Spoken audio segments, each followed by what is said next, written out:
Hello guys, welcome to back my YouTube channel.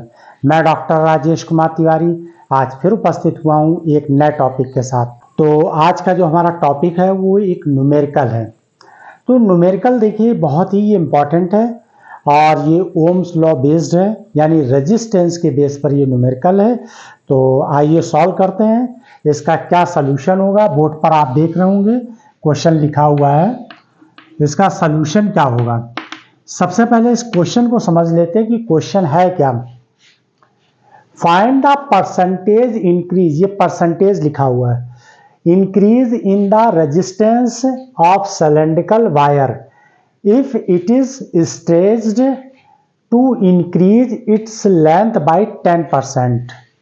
तो हमें इसका क्या निकालना है, कितना परसेंटेज रेजिस्टेंस इंक्रीज हो जाएगा जब, यहाँ पर अब हमको फाइंड ये करना है कि जो ये वायर है इसको अगर हम 10% स्ट्रेच कर दें तो न्यू रेजिस्टेंस कितने परसेंट इंक्रीज हो जाएगा।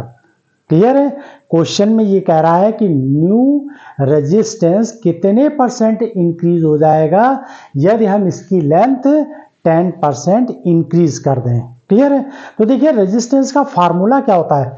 रेजिस्टेंस का फार्मूला होता है R equal to rho L by E, ये रेजिस्टेंस का फार्मूला होता है। क्लियर है, और ये क्या है, ओरिजिनल रेजिस्टेंस की बात कर रहे हैं हम, ये ओरिजिनल रेजिस्टेंस है। अब न्यू रेजिस्टेंस क्या होगा जब हम 10% इंक्रीज कर दें, तो उसके लिए हम R dash equal to rho L dash by A dash ले लेंगे। क्लियर है यहाँ तक। तो अब हमें परसेंटेज में निकालना है वैल्यू, वैल्यू किस में निकालनी, परसेंटेज में निकालनी। तो सबसे पहले हम क्या करते हैं, यहाँ पर एल डैश और ए डैश फाइंड कर लें। सबसे पहले हम क्या करें, हम एल डैश और ए डैश फाइंड कर लेते हैं। क्लियर है, तो देखिए एल डैश क्या होगा, एल डैश इक्वल टू होगा original wire plus 10% original wire, ये कह रहा है। एल डैश कितना होगा, जो ये ओरिजिनल वायर कोई एल है, देखिए ओरिजिनल वायर क्या है, ये एल है। अब इसका 10% हम इंक्रीज कर दें, ओरिजिनल वायर का 10%, तो देखिए एल ये ओरिजिनल वायर है और इसका 10% ये हो गया। तो क्या वैल्यू निकल कर आ जाएगी, एल प्लस और 10/100, परसेंटेज हटा दीजिए यहाँ पर, तो ये वैल्यू आ जाएगी। अब इसको अगर हम सॉल्व करेंगे तो 11/10 एल, एल डैश की वैल्यू क्या निकल कर आ जाएगी, 11/10 एल के इक्वल आ जाएगी। क्लियर है यहाँ तक। अब इसी तरीके से हम क्या निकाल लें, ए डैश भी फाइंड कर लें। ए डैश कैसे निकालेंगे, तो वायर को स्ट्रेच किया गया ना, तो जब स्ट्रेच करते हैं तो वायर का मास क्या रहता है, कांस्टेंट ही रहता है, क्योंकि उस वायर को अगर हम खींच दें या मोड़ के डबल कर दें, कुछ भी कर दें, देखिए अगर हम वायर को स्ट्रेच करेंगे तो मास नहीं चेंज होगा, मास नहीं चेंज होगा, लेंथ एरिया चेंज होंगी। वायर अगर खींच देंगे तो लेंथ बढ़ जाएगी, एरिया डिक्रीज हो जाएगा, बस यही प्रॉपर्टी चेंज होगी, लेकिन मास नहीं चेंज होगा। तो देखिए इस केस में क्या होगा, मास क्या आ जाएगा, देखिए ये मास एम डैश मान लेते हैं, जो कि ओरिजिनल मास के क्या होगा, इक्वल हो जाएगा।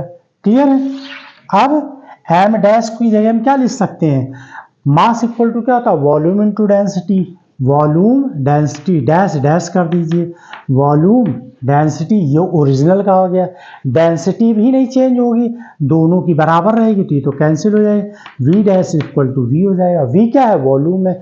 अब देखिए वॉल्यूम की जगह क्या लिख सकते हैं, एरिया इनटू लेंथ। वॉल्यूम क्या, सिलेंड्रिकल वायर के लिए हम क्या यूज कर रहे हैं, एरिया इनटू लेंथ, यहाँ ले लीजिए, यहाँ पर डैश डैश लिख दीजिए और यहाँ पर ए एल लिख दीजिए। क्लियर है, अब A dash by A equal to क्या हो जाएगा, एल बाई एल डैश हो जाएगा। क्लियर है, तो इसको जो है हम क्या करेंगे, ए बाई इसको पलट दीजिए, तो ये एल डैश बाई एल के हो जाएगा। अब देखिए L dash by L value मैंने क्या निकाली, ये देखिए 11 10 एल के बराबर, एल डैश की वैल्यू क्या निकाली, 11/10 एल के, तो यहाँ पर एल डैश की वैल्यू पुट कर दीजिए, 11/10 एल बाई एल। अब ये एल एल कैंसिल हो गया, 11/10 ए बाई ए डैश, ये वैल्यू निकल आई कि नहीं निकल आई? क्लियर है। अब देखिए ये फार्मूला लगा दीजिए यहाँ पर। सबसे पहले R dash by R rho L by A, यहाँ dash rho L by A. Clear है। रो और रो यानी कि रेजिस्टिविटी ऑफ मटेरियल सेम रहेगी, तो ये कैंसिल हो जाएगा। R dash by R equal to L dash by L into A dash by L dash, ये वैल्यू निकल कर आ जाएगी।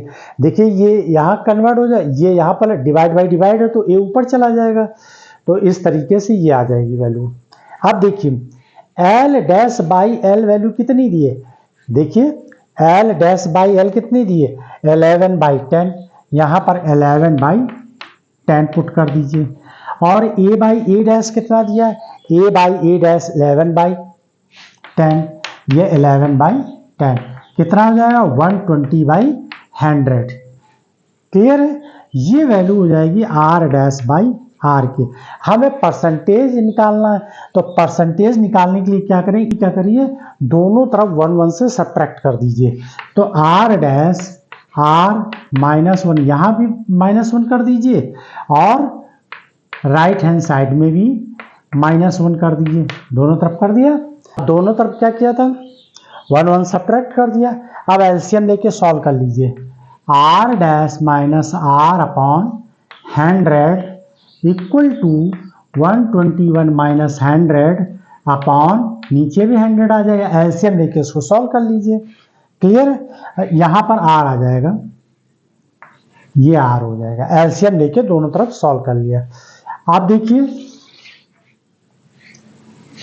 Are dash minus R upon R equal to 121 minus 100 कितना आ जाएगा? 21। नीचे कितना हो जाएगा? 100 हो जाएगा। Clear. R dash minus R by 100, और यहाँ पर परसेंटेज निकालना है। हमें क्या निकालना है? परसेंटेज निकालना है। तो परसेंटेज निकालने का तरीका क्या होगा? दोनों ओर 100 का मल्टीप्लाई कर दीजिए। यहाँ पर भी 100 का मल्टीप्लाई कर दिया। क्लियर है। तो अब ये 100 कैंसिल हो गया और ये 21% हो गया, और ये R dash by R into 100, यही हमको रिजल्ट निकालना था। तो 21% इंक्रीज हो जाएगा। क्लियर है। तो ये बेसिक न्यूमेरिकल है और साथ में ये बहुत ही इंपॉर्टेंट न्यूमेरिकल है। तो आई होप कि आप लोगों को समझ में आया होगा। Thanks for watch my video.